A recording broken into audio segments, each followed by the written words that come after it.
भारत में किसने बोए थे जाति व्यवस्था के बीज? अंग्रेजों का क्या था रोल?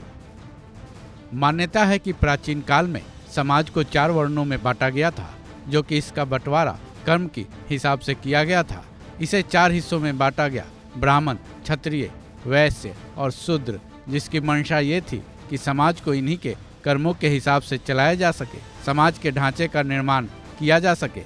लेकिन आगे चलकर ये वर्ण जाति के रूप में कब तब्दील हो गए, ये भी एक बड़ा सवाल है।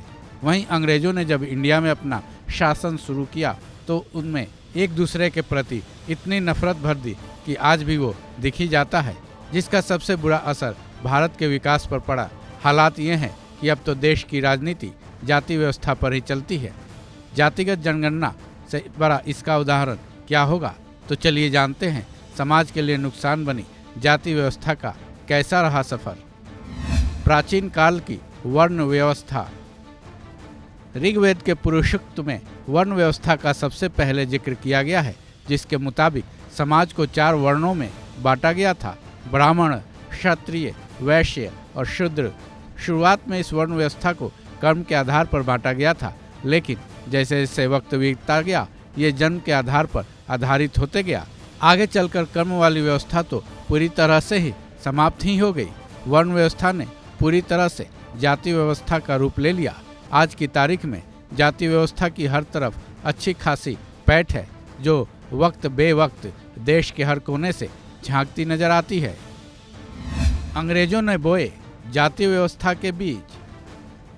किताब the truth about us, the politics of information from Manu to Modi के मुताबिक मॉडर्न इंडिया में जाति को ब्रिटिश औपनिवेशिक शासन के वक्त विकसित किया गया था।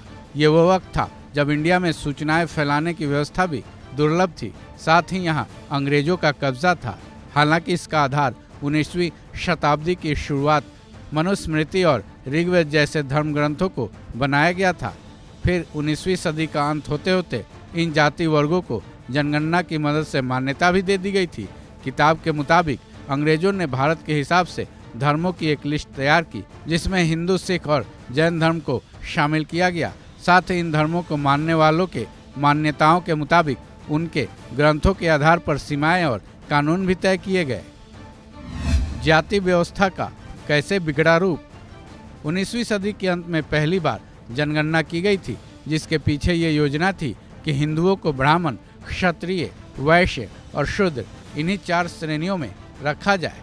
लेकिन जातिगत पहचान पर जब लोगों की प्रतिक्रियाएं सामने आईं, तब ऐसा लगा था कि औपनिवेशिक सिद्धांत के तहत ऐसा करना मुमकिन नहीं है।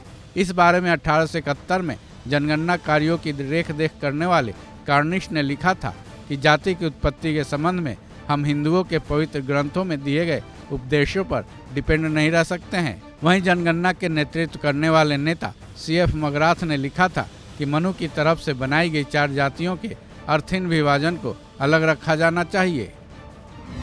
आज कैसी है जाति व्यवस्था। केवल हिंदू धर्म की बात करें तो आज जातियों और उनकी उपजातियों की संख्या लाखों में है।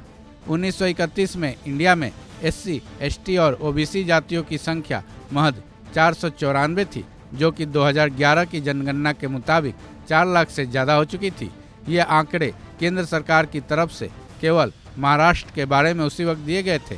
वहीं सभी जातियों की बात करें तो 2011 में जातियों की संख्या 46 लाख से भी ज़्यादा हो गई थी।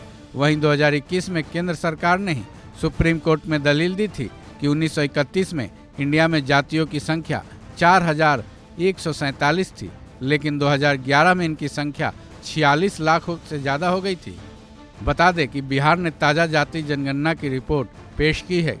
अगर उसको छोड़ दिया जाए तो 2011 के बाद अब इंडिया में जातियों की संख्या कितनी हो चुकी है, कुछ पुख्ता कहा नहीं जा सकता। इस खबर में बस इतना ही। बाकी अपडेट्स के लिए जुड़े रहें वन इंडिया के साथ।